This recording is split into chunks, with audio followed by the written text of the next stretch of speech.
Welcome to Unleash Your Inner Goldilocks, how to get it just right. Thank you so much for joining us for another week of deeply meaningful and truly impactful conversation. You are going to love our guest today. She joins from very, very far away. It's an interesting story, so I'm going to have her tell you that. But as we get started, let's keep in mind we're going to be talking about how to get life just right and how to pick our life trajectory and how to navigate it just right, because life serves up circumstances personally and professionally, and having the wherewithal to navigate it and find the support system to guide us through that and provide a place to lean in and be supported and have the courage to be vulnerable to ask for that. All of that is critical for getting life just right. And this amazing lady is going to talk about how she got there and how she is going to help others navigate it. Because after all, life is not about choosing the cards in your hand. It is only about playing the cards you are given to hold in your hand. So with that in mind, please welcome Karin. Karin, welcome to Unleash Your Inner Goldilocks. Cass, thank you so much. And thanks. It's such a beautiful introduction. I just love your metaphor of having a deck of cards and, playing that, what's in our hand. Absolutely. So talk to us a little bit about how you went from South Africa to where you are today and what got you into this journey of helping others deal with burnout. Thank you, Kaz. Kaz, yes, I will condense this for us in a nutshell version. I had to tell this story many times. I feel very fortunate to have been able to leave South Africa, and it was quite a protective environment. It's an island after all. I'm saying that tongue in cheek, but I really felt after leaving South Africa and being in Europe, I really felt like it was a new experience, really, to see the world almost for the first time. So my journey took me from Belgium to Singapore and finally here to Mauritius, predominantly in actually professional roles, internal audit. I was traveling for 14 years. I know that's a long time, and I suspect strongly that I was already starting to flirt with burnout during this time. However, as it turns out, I had to come to Mauritius with hopes and dreams to come and make a big change here in a high-stake leadership role. But the biggest change actually was for me in the end. And that is when I had to realize or step back from a role that I was deeply committed to because of suffering from burnout. But here is the a bit of suspense, because I didn't realize I was suffering from burnout.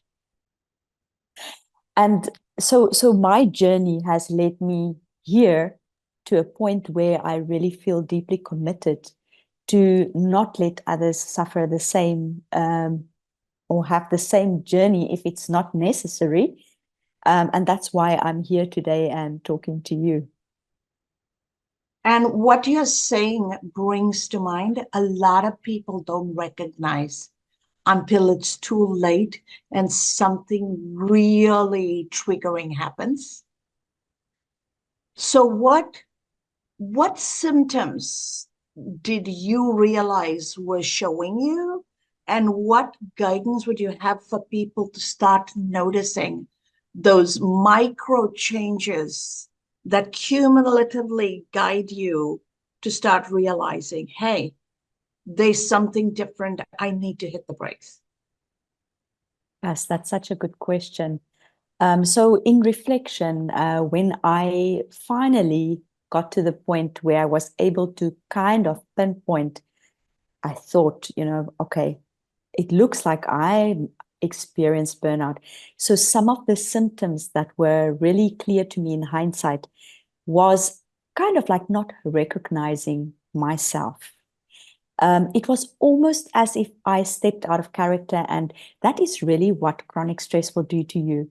But really, it came down to, um, for me, emotional management. I was unable to manage my emotions. I was snappy, irritable, and yeah, finding it hard. I actually lost my cool with a colleague, and that is really unlike me. This was the first big thing. And the second big thing in terms of symptoms, I'm really a very optimistic person, but some cynicism started to creep in relation to my role. And it's almost like you can't believe, but I really didn't have, I didn't believe in the role that I had to play anymore. And that was also, in hindsight, a big shock when I looked back.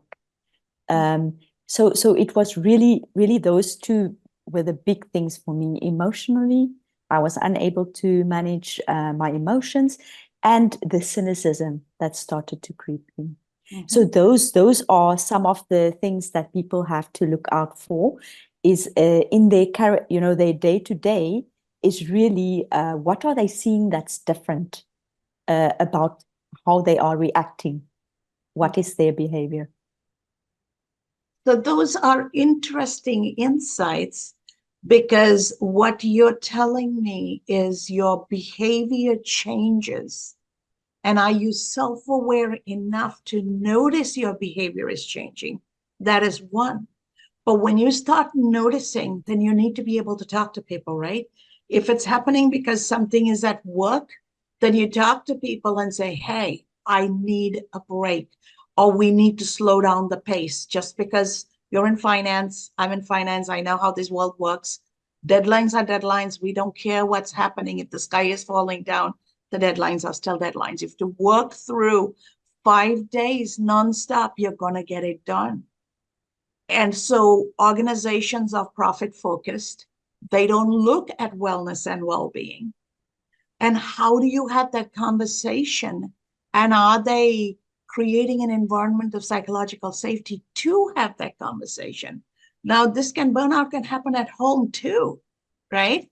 If you're a single mother or a parent married, but you're carrying the home burden and you're doing this, it's a gender neutral thing. Home can add to it, the home can be the reason for it. And if you partner and your family is not a place to have that conversation, how does this turn out? How does a person, once recognizing through self-awareness, where do they go with it? And what is the best way to build an environment to turn to when it happens?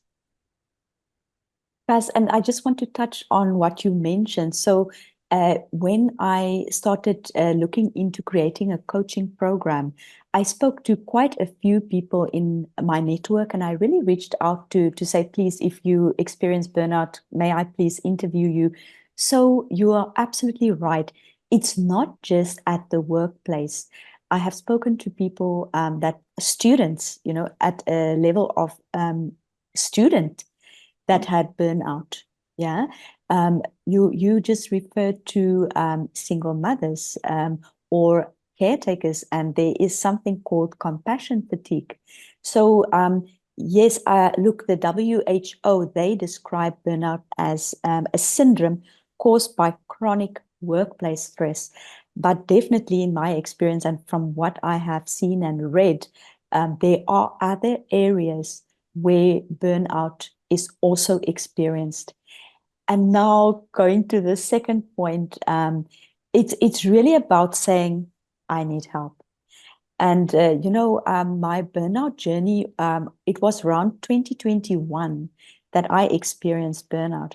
And I honestly think with COVID that we experienced and where we are right now in 2024, there is a lot more conversation around this. So people are definitely more aware of this burnout experience. So self-awareness is absolutely key, and then putting your hand up. So a social support network is absolutely vital. And that is really, really important to be able to have that awareness, to speak to the people that are close to you, to ask for help and support. I totally hear you, because continuing to be in the finance profession and being a caregiver for a husband who has been terminally ill for 6 years, burnout can happen from both ends, right? And I can tell you from experience, building a network of support that include men and women, and being comfortable enough to ask them, I need help. This is what help looks like. And what I have found is my ability to ask for help actually strengthens the relationship and makes my life better, because when I continually give, it creates an unequal relationship where there is social capital that others owe me. But when I turn around and say, hey, here is what help looks like. You're the right person to help me. Can you do this for me? Can you do that for me? They feel so honored, they feel so privileged, and they feel so happy that they can give something back to me. And now our friendship, our relationship is truly equal, and there is no power on either side. It is a beautiful thing that you're asking me for help. And this is not just in a professional environment. I'm taking care of my husband in the Caribbean in Belize. My neighbor, who's not an educated woman, who's a housewife, I ask her once or twice a week to come and sit down and play board games with my husband. She's so happy. They're now best friends, right? When they don't talk to each other every day, they're like, oh my God, I haven't seen my friend today. She's 67, my husband is 75, and they enjoy playing board games, and I feed them. The gentleman who comes to spray my yard for mosquitoes and bugs, he has become like a son to us. He's like, you know what? Mike needs entertainment. Let's bring my kids, and then he can teach and play with the kids, and it's good for the kids. It's good for him. So everybody is coming out of the woodwork to provide a support system. And it's up to me to be open to it. So I'm learning more about being open and letting people in without fearing. How can people get to that point? Guys, what a beautiful story. It's, you know what, you are being vulnerable. Mm-hmm. Guys, that is the starting point. To know that vulnerability is actually one of those super skills when it comes to being able to ask for help, and that us being vulnerable create the space for other people to be vulnerable as well. And that is what you've so beautifully described. Thank you. But most people are afraid to be vulnerable because the world appears to be, if you show weakness, you're going to be eaten. And we've created this false dichotomy of you are either a predator or prey. And if you're vulnerable, you're going to become prey. So you have to keep your guard up, and you have to be ready to be a predator and take what is yours, fight for your territory, and don't cede space. And so the social construct seems so contrary to what life needs. It's counterintuitive. So that is, it doesn't come natural. So it's really a skill, I believe, that we can learn to show vulnerability, and it's something to be practiced. And I have to say, Kaz, actually, you're touching on such an important point, because I have been struggling with that, to be vulnerable, to show vulnerability, to be able to ask for help. But that is definitely one of the keys, besides the self-awareness, right? It's really that vulnerability and humility to be able to say, I can't do this alone. I need help. I think you touch on something important as well. For me, it's something to do a bit with the whole growth mindset, to realize that we don't know everything. Absolutely. And that's a position of strength, is to realize that we are here to learn from every experience that we are going through, from every deck of cards that we are dealt. Mhm. So as we build on this, Karin, what advice do you have for leaders in organizations to be caring and compassionate? Because these are human beings with lives coming to work. How do we create an environment and culture so that people don't burn out and leave? Because that's a leadership skill we are lacking in our human society today. So important, Gus. That's such a good question. I think the first thing is for the leader to make sure that they are in a good position and setting a good example for their team.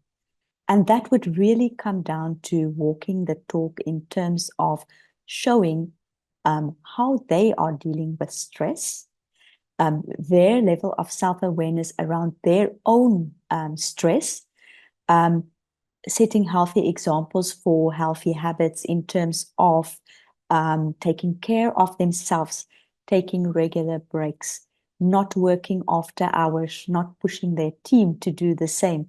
So I think the first is a very important step, and that is for the leader to be showing and demonstrating what it should look like.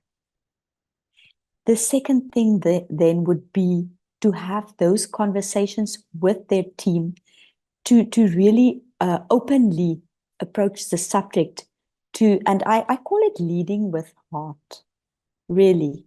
And I truly believe, I don't know, Kas, how you feel about it, but as a leader, I truly believe that you should love your team members.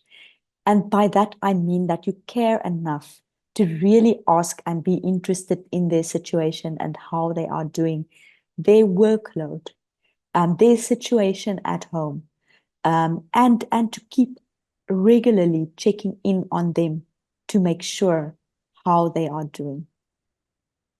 I absolutely love the use of the word love because in the Western world, we have a very different connotation. It's a singular word with so many different relationships, Yeah. and it's always misunderstood. And to me, I always say my superpower is not fintech. It's not knowing all the things about finance, but it's the ability to love my entire stakeholder community and have the courage to be kind with that love, which is what made my life possible. And people look at me and say, hey, you're a finance executive. What the hell are you doing talking about love? And so I'm so glad you hear it, because when I run a team, I remember being a very young CFO at the age of 32, and the young women working for me, they were a little older than me, but they were all young mothers. And my husband and I would bring the whole family home, all my team, twice a year, one in the summer for a barbecue and once during Christmas. And we made a Sri Lankan dinner, and every family got to pick a pie that the family wanted. And that was the Christmas gift. We baked pies for the families because my father-in-law was a professional baker. And I had to bake 12 pies at a time so I could make it different, right? And the children grew up being a part of our family. And the rule in the team was when you need your parent and they tell you I'm busy at work, all the children had all the other adults' phone numbers. If your parent says they're so busy, call one of us. And it's amazing today, as I'm going through this with my husband, we don't have kids of our own. We're going through this with my husband. My former employees and their kids, they're all in our lives, coming, spending time with us. Come and stay with us when you're in Chicago, taking care of your medical stuff. And the children taking turns and doing things for us. You create such an extended family. People don't realize how we treat people at work shifts our entire life. Talk to us a little bit about why that's important and how people can cross over the workplace rules of if you do something in your personal time, you're going to get sued, to how do you build something trusting and lasting? Because that is the challenge in the workplace. Because I just want to say I can almost see Christmas with all the pies, and that's a really very inviting picture for me. Yeah. And I also just love to pick up on the point where basically you created a community around your staff and the kids and everyone, and how this is serving you now. So it is returning to you. So to your question, because it's about building strong connections based on trust. So there's something about authentic connections. And for me, it's really about being able to listen to someone else, being able to show empathy for understanding, right? And putting yourself in someone else's shoes. And also through what you call the small acts, right? Of showing up, remembering their birthday, remembering if they told you there's an important study that or exam that they have.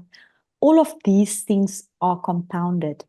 I know that, yes, there is definitely a concern that kindness can be used against you. I would rather err on the side of being kind and showing love regardless, and then to deal with the consequences on the other hand. I believe in human kindness and people's genuine reverie for life and for wanting to do good instead of wanting to be bad. I am 100% with you, Karin. And I am so glad that you are practicing the coaching business to help people put these building blocks in place. Even if it is at the point of burnout, you can still turn around and go and reach back and build these, right? So how can people get a hold of you? And talk to us a little bit about what is the best time to build a coaching relationship, because sometimes it's better to have a coach before you get to a point of that break. That's a very good question. Guys, I am on LinkedIn. That's really easy to find me, and I have my calendar link there. So please feel free to reach out to me, even if you're not sure what you want to talk about. Hopefully you can see by now that I'm a very open for any conversation. That is such a good point. I believe that having a coach is absolutely vital for us to be able to make progress. And I just look, for those of you that's not familiar with a coach, just look at the professional sports world and look at people, our professional tennis players. They don't just have one coach; they even have more than one coach. So it's almost like you are setting yourself up for success just by having someone that's actually have an independent view and can be your mirror and surface emotions and feelings and that you might not be able to see from your side. I am absolutely loving this conversation, Karin, and I want to open this up to our live audience. I know we have Dr. Menon here, Dr. Nandini Menon. I know she cannot wait to share her thoughts. God knows doctors are going through burnout at a rapid scale during and post-COVID. Go ahead, Nandini. Hi, thank you so much, Cass. I actually am really resonating and feeling a mutuality because I had this thought. There's this LinkedIn, message that's going around with Fedra doing a speech for a graduation ceremony, and he goes through this and he says, every game, every this, every that. And I listened to it, and one of the things he said was he only won 50% or 54% of his games to be the GOAT that he is. And that really made me think, because as a physician, as a surgeon, like my rates of loss, which would be a complication, needs to be 99.9 every time I sit at the table. And this man is sitting there with a coach and a this and an emotional coach, physical coach and this and that. And as doctors, we are asked to do this without being vulnerable.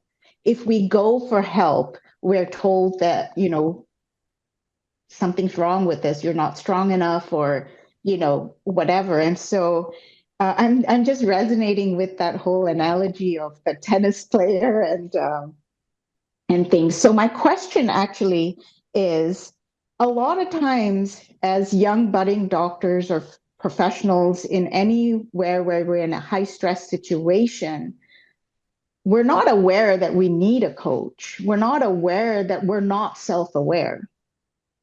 So do you have any suggestions for somebody out there who's just living life, maybe, to do a little soft dive into themselves, to check in, to understand if they are having early burnout symptoms? Thank you so much, Nandini. That is very common. And in fact, that's, I believe, what's happened to me as well. So it's really, I believe that mindfulness is as simple as taking some deep breaths to check in with how you are feeling can be very, very, a very, very good way of checking in with how you are doing. So that is really just sitting with yourself and checking in. That is what is required. Thank you. And that's also part of a self-empathy, I would guess, because I know you keep saying, create a community around yourself, which has been resonating in this whole interview today, creating a community and knowing when to ask for help. And I also wanted to highlight that sometimes asking for help is not asking for help from outside, but it may be just asking yourself to help yourself. Is that what you're getting at this, with that statement of mindfulness?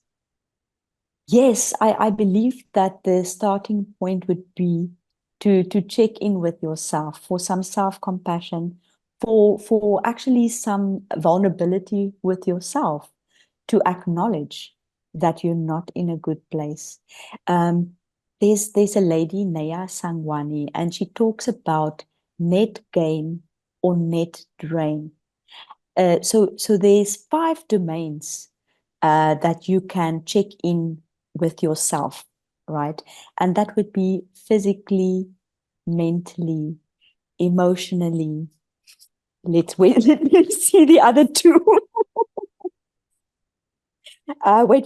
Physical, mental, Physical. emotional, social, and And spiritual.